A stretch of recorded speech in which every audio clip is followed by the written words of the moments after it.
वैशम्पायन उवाच एवं वरान् बहून् प्राप्य बाणः प्रीतमनाभवत् जगाम सह रुद्रेण महाकालत्वमागतः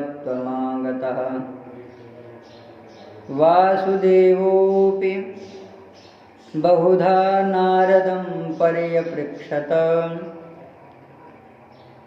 क्वानिरुद्धोऽस्ति भगवान् संयतो नागबन्धनैः। दिव्यानंद कल्याण गुणगण निलय भक्तवांछा कल्पतरु भक्तवत्सल शरणागत वत्सल श्रीमद् दशरथ नंदन कौशल राज किशोर श्री जानकी जीवन धन भगवान श्री राघवेंद्र सरकार की महती अनुकंपा कृपा से पंचम वेद श्री महाभारत जी के खिल भाग के अंतर्गत हरिवंश पर्व में विष्णु पर्व के अंतर्गत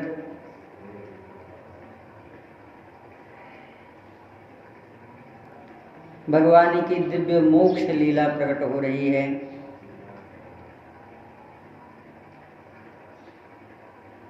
देवादिदेव भगवान महादेव के द्वारा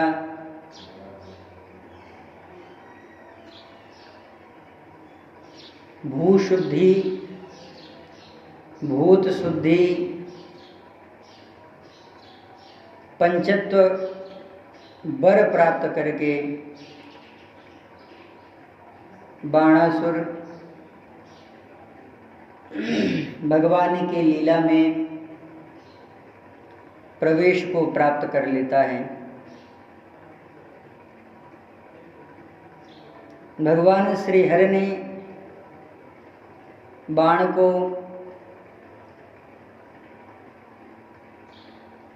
उन्मुक्त रूप में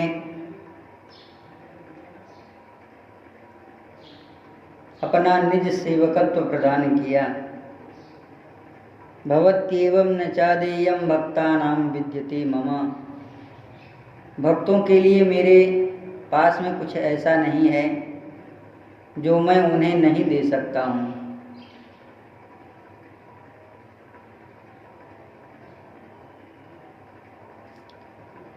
भगवान श्री कृष्ण महामुनि श्री नारद जी से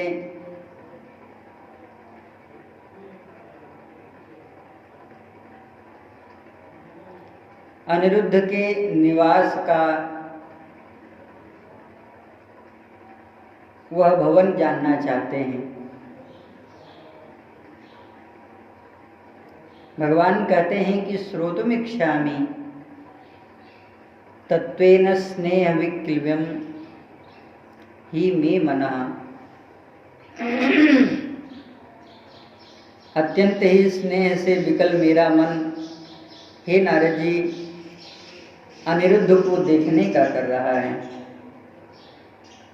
हे महाभाग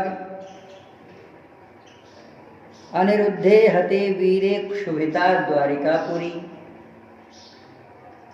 जिस समय द्वारिका से अनिरुद्ध का अपहरण हुआ,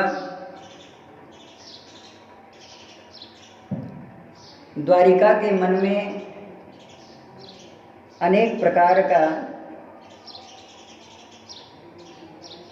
शोक जो चिंता को प्रकट करने वाला था,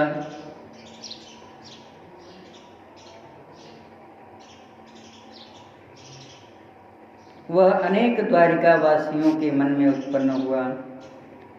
शीघ्रं तं मोक्षयिष्यामि यदर्थं वयमागता। हम लोग जिस कार्य के लिए आए हैं, अद्यतं नष्ट शत्रुं वै दृष्टुमिच्छामहे वयम्। एक बार भगवान ने कहा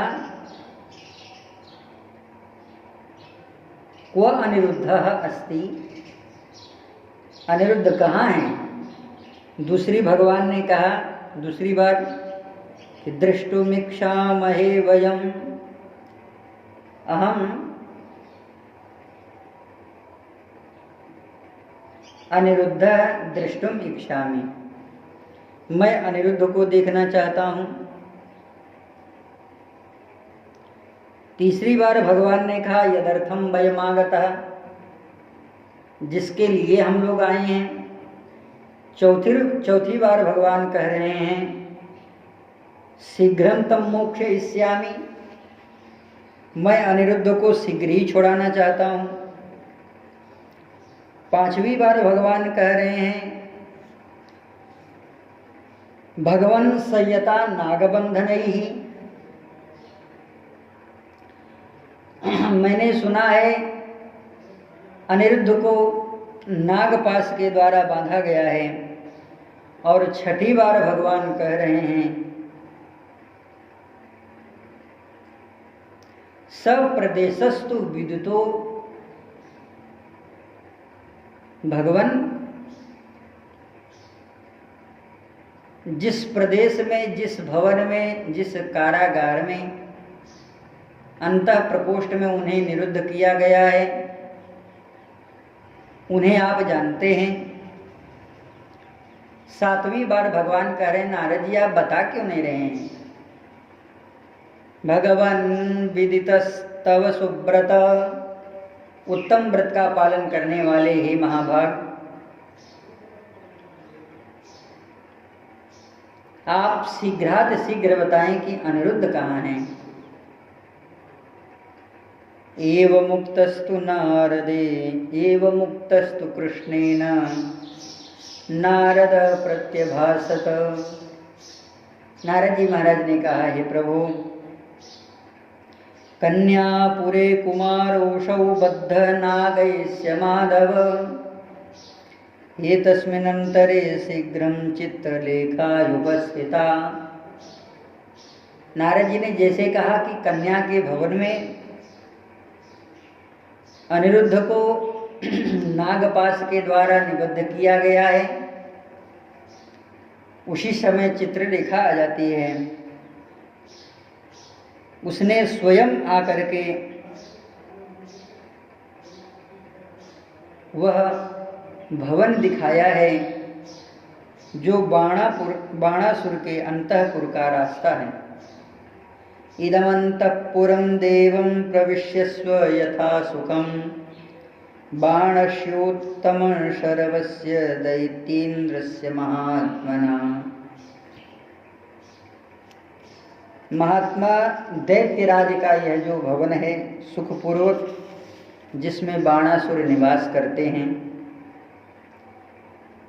आज उस अंतः भवन के पथ पर 5 स्वरूप प्रकट होकर के मानो पंच तत्व, पंच प्राण, साक्षात पंचत्व महाभाव अनिरुद्ध जी का दर्शन करने के लिए जा रहा हो। प्रथम है ततः प्रविष्टास्ते सर्वे यनिरुद्धस्य मोक्षणे, बलः सुपर्णः कृष्णस्तु प्रद्युम्नो नारदास्तथा। 5 ततो दृष्ट्वैव गरुणं ये निरुद्धा बद्धशरीरगाः, शररूपा महासर्पा वेष्टयित्वा तं स्थिता। ऐसी परिस्थिति में अनिरुद्ध का दर्शन हुआ जिसमें अनिरुद्ध के शरीर से उन सर्पों का समुदाय आवेष्टन किए हुए था। गरुड़ जी महाराज को देखते ही वे बड़ी तेजी से अनिरुद्ध के विग्रह का त्याग करके अपने आप धराशायी होते हुए गिर पड़े। ते सर्वे सहसा देहात् तस्य निःसृत्य भोगिनः क्षितिं समविवर्तित्वा प्रकृत्या वस्थिताः सराः। साधारण बाण के रूप में वे लग लग करके निकल करके गिरने लगे। दृष्टस्पृष्टश्च कृष्णेन शोनिरुद्धो महाशया, भगवान ने पहले देखा और पुनः स्पर्श किया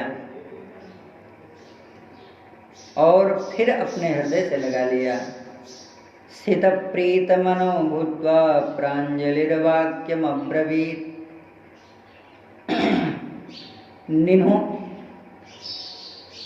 नन्हे से सुकुमार शिशु के रूप में श्री अनिरुद्ध जी महाराज भगवान के चरणों में प्रणाम करके आज भगवान की मंगलमय स्तुति कर रहे हैं।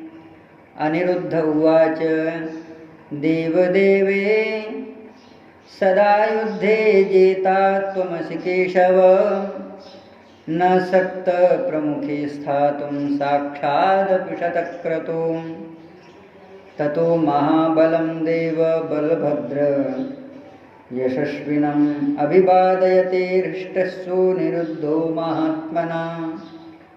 हे प्रभु, आपको कोई जीत नहीं सकता, आप अजेय हैं और रणभूमि में न सकता योद्धा जेता। कोई ऐसा योद्धा नहीं है जो सशक्त भाव से खड़ा होकर के आपका प्रतिकार कर सके। हे प्रभु, साक्षात देवराज इंद्र भी आपके साथ युद्ध नहीं कर सकते। हे देवदेव, आप सदैव ही युद्ध में विजयी होते हैं और साक्षात इंद्र का भी वारण आपने स्वयं किया है। इसके बाद बलभद्र जी महाराज को प्रणाम किया है अनिरुद्ध ने। पुनः महापराक्रमी पक्षी प्रवर श्री गरुड़ जी महाराज के समक्ष अभिवादन के स्वरूप में प्रकट हुए। सर्वसमर्थ बाणधारी मकरध्वजी अपने पिता के चरणों में प्रणाम किया, प्रद्युम्न को प्रणाम किया।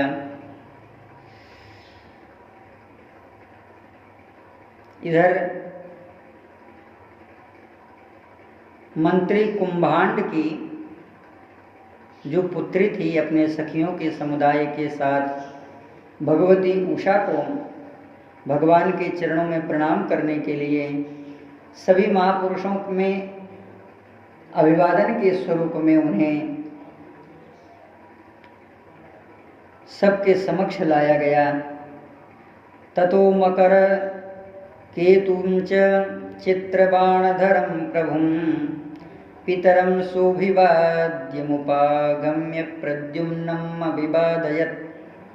सखी गणव्रता चैव सा चैषा भवने स्थिता बलं चाति बलं चैव वासुदेवं सुदुर्जयम् असंख्यातगतिं चैव सुपर्णम् अभिवाद्य च पुष्पबाणधरं चैव लज्जामानाभ्यवादयन्। कितनी आर्य मर्यादा है। अपने गुरुजनों के समक्ष जब भगवती उषा जाती हैं, लज्जापूर्वक सभी को अभिवादन किया है, प्रणाम किया है। इस समय देवराज इंद्र भगवान श्री कृष्ण के समीप में हैं। श्री नारद जी पुनः भगवान श्री कृष्ण के समीप में मुस्कुराते हुए भगवान श्री कृष्ण से कह रहे हैं कि प्रभु, बड़े सौभाग्य की बात है। ततः शक्रस्य वचनान् नारदः परमाद्युतिः वासुदेव समीपं स प्रहसन् पुनरागतः वर्धापयति तं गोदेवं गोविन्दं शत्रुसूदनं दृष्ट्या वर्धासि गोविन्द अनिरुद्ध समागमात्।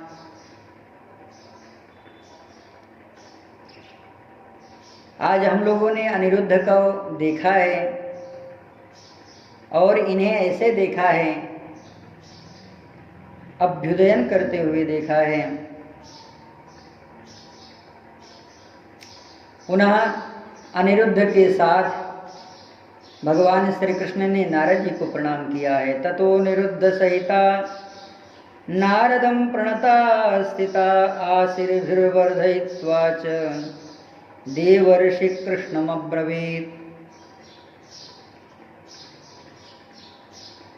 और भगवान श्री कृष्ण से श्री नारद जी महाराज कह रहे हैं कि अनिरुद्धस्य वीर्याख्यो विवाह क्रियतां विभो जाम्बूमालिकां द्रष्टुं श्रद्धाई मम जायते। हे प्रभु, मैं थोड़ा सा काम और करना चाहता हूँ। मानो भगवान अगर पूछ रहे हों कि सरकार अब क्या चाहते हैं, तो श्री नारद जी महाराज कहते हैं कि हे प्रभु, श्री अनिरुद्ध का जो विवाह है वह वीर्य विवाह हो,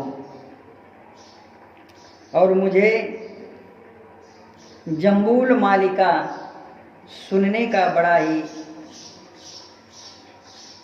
हर्ष हो रहा है। बहुत दिन हुआ हमको सुनने को नहीं मिला है। यह वीर्य विवाह इस तरह से किया जाता है, बल और पराक्रम के द्वारा कन्या को जीता जाता है। इसी से इसका नाम वीर्य विवाह कहा गया है। वर वधू के विवाह के समय कन्या पक्ष के द्वारा, स्त्रियों के द्वारा जो वर पक्ष के स्त्रियों को प्रेम पूर्वक परिहास रूप में गाली प्रदान की जाती है, ससुराल की गाली, इसी का नाम जाम्बू मालिका कहा गया है। ये महाभाष्य के बड़े प्रसिद्ध विद्वान नीलकंठ का अभिप्राय है। यह उन्होंने निष्कर्ष निकाला है। ततः प्रहसिता सर्वे नारदस्य वचश्रवात्।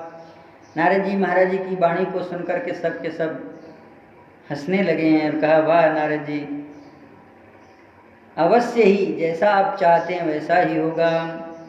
क्रियताम मासुमाचिरम, मैं वही करूँगा। कृष्ण प्रोवाच भगवान क्रियताम मासुमाचिरम।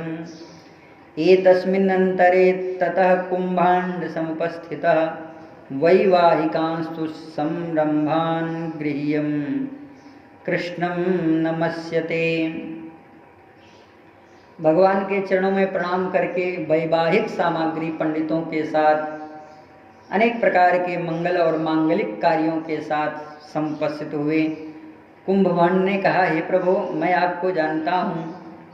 आप अपने शरणागत को स्वीकार करने के बाद पुनः कभी उसे त्याग नहीं करते हैं। कुंभांड उवाच कृष्ण कृष्ण महाबाहो भवत्वम् अभयप्रद शरणागतोऽस्मि देवी स प्रसीदैषोऽञ्जलिस्तव। नारदस्य वचः श्रुत्वा सर्वप्रागेव चाच्युतः अभयं यक्षते तस्मै कुंभांडाय महात्मनः। नारद जी महाराज ने कहा, देखिए महाराज, ये बाणासुर का मंत्री है, इसे अभय प्रदान करिए। कुंभांडम मंत्रिणाम श्रेष्ठम प्रीतोस्मि तव सुब्रत सुकृतम ते विजानामि राष्ट्रिकोस्तु भवान्यः। भगवान की अभयता का दर्शन करें। अभी जहाँ भगवान के साथ युद्ध हो रहा था, वहाँ पर एकदम मरने मारने के लिए तुले हुए थे एक दूसरे को, लेकिन अब भगवान कह रहे हैं कि इस मंत्री को ही राष्ट्रपति बना दिया जाए, इस राज्य का राजा बना दिया जाए। सुकृतम ते विजानीमो, किस लिए राष्ट्रपति बना दिया जाए? राजा का कोई वंशधर नहीं है, राजा का कोई कुल नहीं है। कहा नहीं, यद्यपि राजा का कुल और वंशधर प्रत्येक स्थिति में मौजूद होने के बावजूद भी वह राज्य उसे नहीं प्रदान किया जाएगा, क्योंकि यह राज्य कुंभभांड का ही होना चाहिए, तभी द्वारिकाधीश का आधिपत्य यहाँ पर प्राप्त होगा। अब जो बाणासुर का परिवार है वह परमात्मा में विलीन हो चुका है, आत्मसात हो चुका है। पूर्व में महर्षि वैशंपायन कहते हैं, जगाम सह रुद्रेण महाकालत्वमागतः। महाकालत्व को प्राप्त हुआ यह जो बाणासुर का स्वरूप था वह भगवान के गण में सम्मिलित हो गया, साक्षात महाकाल के रूप में परिणत हो गया। अब यह जो प्रदेश है वह सुरक्षित रहे और पूरी तरह से किले के रूप में परिवर्तित कर दी जाए। सुकृतम स एव सुकृतम सज्ञाति पक्ष सुखी निवृतोस्तु भवान्यः राज्यं च ते मया दत्तम चिरजीव ममाश्रयात्। बहुत दीर्घ काल तक तुम यहाँ के राज्य के भार के रूप में इसे स्वीकार करो। मैं तुमसे संतुष्ट हूँ, मैंने तुम्हें यह राज्य अर्पित किया है। मेरा आश्रय लेकर के तुम चिरजीवी हो जाओ। करियो कल्प भरि राज तुम मोहि सुमिर्यो मन माहि, पुनि मम धाम सिदायहूँ जहाँ संत सब जाहि। एवं दत्त्वा राज्यस्मै कुंभाण्डाय महात्मना, विवाहम अकरोत् तस्य अनिरुद्धस्य जनार्दनः। राजा होने के बाद में बड़ा धूमधाम से कुंभभांड ने राजकुमारी महारानी श्री उषा का विवाह अनिरुद्ध से कराया है। ततस्तु भगवान बहन सत्र स्वयं उपस्थितः, स्वयं यज्ञवाहक भगवान अग्नि प्रकट होकर के अग्निचरु को स्वयं ग्रहण कर रहे हैं। सभी लोगों ने अपनी आंखों से देखा है। सविवाहो अनिरुद्धस्य नक्षत्रे च शुभे भवत्, ततोऽप्सरसगणश्चैव कौतुकं कर्तुमुद्यत। इस कौतुक को करने के लिए, विवाह के मांगलिक कृत्य को संपन्न करने के लिए अप्सराओं का समुदाय आया है। हमारे यहाँ वेदांतकारों ने अप्सरा उसे ही कहा है, अपसरति, जो दूसरे क्षण बदल जाए। अपह माने जल, सरह माने जिस तरह से परिवर्तन होता है। ऐसी अप्सराओं का जो समुदाय है, जो क्षण क्षण में नव नवायतन होती रहती हैं, जैसे भगवान की कथा सनातन होने के साथ साथ भगवान की वह जो दिव्य भागीरथी लीला है वह एक क्षण में नहीं पल पल में बदलती रहती है। ततोऽप्सरसगणश्चैव कौतुकं कर्तुमुद्यत, स्नात्वत्वलङ्कृतस्तत्र सोऽनिरुद्धस्व भार्यया। सर्वप्रथम वर पक्ष को, कन्या पक्ष को अनेक प्रकार के सुमांगलिक औषधियों के द्वारा स्नान जो कराया जाता है, जो सनातन वैदिक आर्य मर्यादा में जिसका वर्णन है उसके द्वारा कराया गया। नृत्यप्सरसरस्यैव विवाहम् उपशोभयन् ततो निवर्तयित्वा तु विवाहं शत्रुशोदनः, अनिरुद्धस्य सुप्रज्ञ सर्वदेवैर्गणैर्वृतः, आमन्त्र्य वरदं तत्र रुद्रदेव नमस्कृतम्। सर्वप्रथम भगवान देवादिदेव महादेव की जो आज्ञा थी उसका पालन किया गया। सभी देवताओं का षोडशोपचार पूजन किया गया और पुनः चकारम गमने बुद्धि कृष्ण पर पुरंजयः। अब भगवान द्वारिका जाना चाहते हैं। द्वारिकाभिमुखं कृष्णं ज्ञात्वा शत्रुनिषूदनः। राजा ने जब यह जाना कि भगवान जाना चाहते हैं तो अनेक प्रकार से उत्सव सामग्री भगवान को प्रदान की है, जिसे आजकल की भाषा में दहेज कहा जाता है। कुंभांडो वचनं प्राह प्राञ्जलिर्मधुसूदनः, बाणस्य गाव तिष्ठन्ति हस्ते तु वारुणस्य वै। और दहेज सामग्री के साथ में कुंभांड ने हाथ जोड़ करके भगवान मधुसूदन से कहा, प्रभु कि बाणस्य गाव तिष्ठन्ति हस्ते तु वरुणस्य वै। बाणासुर के पास में गवों का समुदाय था वह गौओं का समुदाय महाराज वरुण के पास में सुरक्षित है। हे प्रभु, उन गौओं का यह प्रताप है। यासाम शाममृतम कल्पम वै क्षीरम क्षरति माधव। उन गौओं को वत्सों की आवश्यकता नहीं है, उनके आंचल से इस तरह से अमृत क्षरण होता रहता है कि ततः पीत्वाति बलस्यैव नरो भवति दुर्जयः, जिसे पी करके मनुष्य बलवान हो जाता है, किसी भी तरह से जीता नहीं जा सकता। हे प्रभु, कुंभांडे नैव माख्याते हरिप्रीतमनस्तदा गमनाय मतिम चक्रे गंतव्यम इति निश्चयम।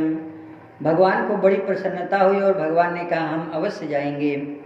ततस्तु भगवान ब्रह्मा वर्धाप्य सतुरा केशवम जगाम ब्रह्मलोकम शब्रत स्वभवनालयैः। भगवान का अभिवादन, मंगलमय अभिवादन करके देवताओं के साथ श्री लोक पितामह ब्रह्मा जी महाराज वहाँ से ब्रह्मलोक के लिए प्रयाण करते हैं। लेकिन देवता और मरुदगण के साथ भगवान को पहुँचाने के लिए देवराज इंद्र ने अपने देवलोक से कहा कि देखो, हम द्वारिका के लिए प्रस्थान यहाँ से करते हैं। इंद्रो मरुदगणायुतो द्वारिका भी ययो मुखे ययो यतः कृष्णस्ततः सर्वे गच्छन्ति जयकांक्षिणा। एक भगवान की और लीला होने जा रही है। इसका दर्शन करने के लिए देवराज इंद्र ने समस्त लोकपालों को, देवलोक के देवताओं को भी अपने साथ में ले लिया। वाहनेन मयूरेण सखी भी परिवारितः द्वारिकाभिमुखी योषा देव्या प्रस्थापिता ययौ। इधर भगवान श्री कृष्ण के साथ में वर और दुल्हन का जो स्वरूप था वह भी प्रस्थान किया है। प्रस्थितास्य तेजस्वी गरुणः पतितांबर उन्मूलयस्तरुण गणान् कंपयस्यापि मेदिनी। एक सवारी तो चल रही है जो द्वारिका के लिए शीघ्र जा रही है। इधर कुछ समुद्र के समीप में भगवान के साथ में देवगणों का समुदाय गरुण जी महाराज पूरी पृथ्वी को हिलाते हुए पहुंच रहे हैं। आकुलाश्च दिशः सर्वा रेणुध्वस्तमिवाम्बरं गरुणे संप्रयाते तो भून मंदर रश्मि दिवाकरः। जैसे भगवान सूर्य अपनी रश्मियों के द्वारा, किरणों के द्वारा भू विवर को विदीर्ण कर देते हैं, उसी तरह से पवन के द्वारा, जो पवन गरुण जी महाराज के पंख से उद्भूत हुए हैं, वे मानो उस पृथ्वी को विदीर्ण सा कर दे रहे हों। ततस्ते दीर्घमध्वानं प्रययौ पुरुषर्षभा आरोह्य गरुणं सर्वे जित्वा बाणं महौजसं। और वे लोग आकाश में से सब लोग पश्चिम दिशा की ओर बढ़ने लगे। उस समय महात्माओं ने अनेक प्रकार से रूप रंग वाले दिव्य से दिव्याति दिव्य गौओं को देखा, जो दिव्य दुग्ध प्रदान करने वाली थीं। समुद्रवर्ती जो वन थे वे उनमें विचरण कर रही थीं। कुंभांड के वचन का स्मरण करके भगवान ने तत्काल